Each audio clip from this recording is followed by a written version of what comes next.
Titans, worse than the NFL last year in the kicking game. You bring in one of the all-time great kickers, and it's this kind of night. Tipped at the line of scrimmage. He had missed a couple of kicks in the first half. Game remains tied at 7 going into the half. Early third quarter, and Tannehill picked off by Michael Ojemudia, but there is a flag on the play. Alexander Johnson, a personal foul. He hits Henry. That takes away the interception. But then later in the drive, Gostkowski, he pulls that one from 42 yards. First time he's ever missed 3 kicks in a game in his career. Derrick Henry, 3rd and goal. Turned away. Vrabel and the Titans decide to go for it on 4th down instead of sending Gostkowski out there again. You figure with the NFL's leading rusher behind? No. And guess who's always open, Steve? Hi, Dan. There he is, Jonnu Smith. 13-7, extra point. And this is astounding. Next Gen stats say the odds of him missing 3 field goals and the extra point were 1 in 1,804. Not sure how they arrived at that number, but that's what they say it was. Craps wheel. What? It happened. I know it happened. Couldn't believe it happened, but it did. There goes Gordon, 25-yard gain. And a touchdown with an extra point gives you the lead, and there's the new man in town, Gordon. Broncos get the extra point. They lead by 1. As we approach the 2-minute warning, huge drive. Tannehill, A.J. Brown. Titans move the chains. Tannehill to Brown. Incomplete, but flag comes in on Ojemudia.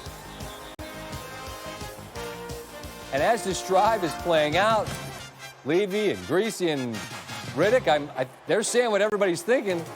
Vrabel's got to be thinking touchdown here. Are we really going to bring out Gostkowski? Well, you got Henry there. He goes for 116 in the game. They just missed Brown for what would have been a touchdown, and instead here comes Gostkowski. And again, you're talking about historically one of the most accurate kickers in the history of the National Football League, and he pumps it right down the middle.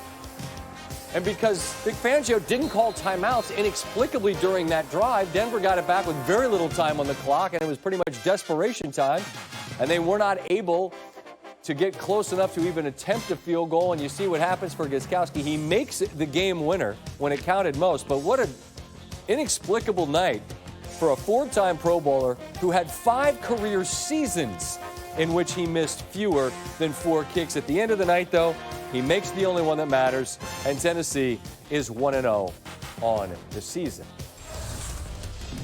Time now for the T-Mobile post-game coverage. Lisa Salters. Ryan Tannehill. Ryan, it was a tough night for your kicker, but he ended up making the game winner. Tell me, what were you thinking when Steve lined up for that kick? I had a lot of confidence. Obviously, didn't go clean the whole game like we like it to in the kicking game, but I had a lot of confidence. He's made a lot of big kicks in his career, so really no hesitation. He's going to make that thing. What was your mindset throughout that game-winning drive as far as thinking that you had to get it in the end zone or just get it close, knowing the night that he had? Yeah, my mindset was getting the end zone. You never really want to leave it up to the kicking game, regardless of what happened before. That's why I'm sick of myself missing the touchdown throw on the 3rd down play. But, we were able to get it down there close, and Steve made the kick for us. This really was a defensive game, but what did you like about the offense that you did have? We battled. Obviously it wasn't a clean game. We didn't come out and perform the way we wanted to, but we battled. We fought through it and found a way to win at the end, which is, why we're here. What do you take away from this? What are you going to hear in the locker room when you guys get back in there?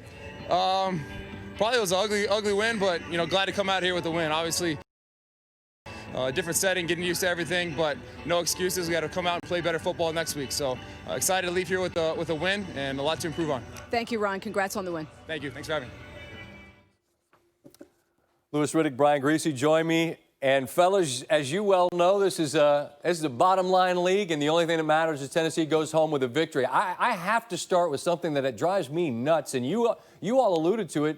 Denver could have had about a minute left. How are they not taking timeouts? How does Vic Fangio and somebody in his ear not say call timeout so that if they score, we've got time? Louis, I'll give you the first crack at it. Yeah, Brian was pointing that out during that entire drive. I don't really know what the thinking was there for Vic Fangio, but obviously he's going to have to answer for that tonight and tomorrow and during the week.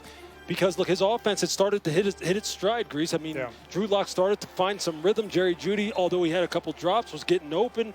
You know, they were dialing up some nice plays per Pat Shurmur. It is a little bit of a head-scratcher. I think you have to have a plan going in and knowing that situation, anticipating that they're going to kick the field goal, right? And then as a head coach, and remember, Vic Fangio is only a second-year head coach, a defensive head coach, and so you think that you play all of these scenarios out, Scotty, in your mind, but maybe they hadn't thought through that completely. Right. They should have kept some time on the clock. Brian, I'll stay with you. I was interested in how Mike Vrabel would play it, and I mean, in the minute that the pass for Brown goes either through his hands or just over his head, Vrabel throws up three fingers, send out this guy that historically is one of the great kickers in the game. And I mean, I feel like that shows the ultimate confidence, and that has to play well with a group who he's made plenty of moves that have played well with him before. So you're saying he had confidence in Gostkowski, and that's why he took the shot in the end zone, Scotty? You know what? You know what, Brian? I didn't ask a question. Let me ask you a question. If he throws up those three fingers, is he praying or does he have confidence? I think he wanted to win the game on that pass. There's no question about it. And the worst case scenario in Mike Vrabel's mind is I'm going to trot out Gostkowski for a glorified extra point. Well, I mean, at the end of it, one of the most accurate kickers in history splits the uprights, and at the end of Week 1, Tennessee, who was in an AFC title game a season ago, as you all pointed out in this game. They got a guy they can count on to run it. They got a stout defense, and they're 1-0. Fellas, look forward to talking with you throughout this season on Monday Night Football. Travel safe. We'll talk to you from Vegas next week. Okay. Thanks.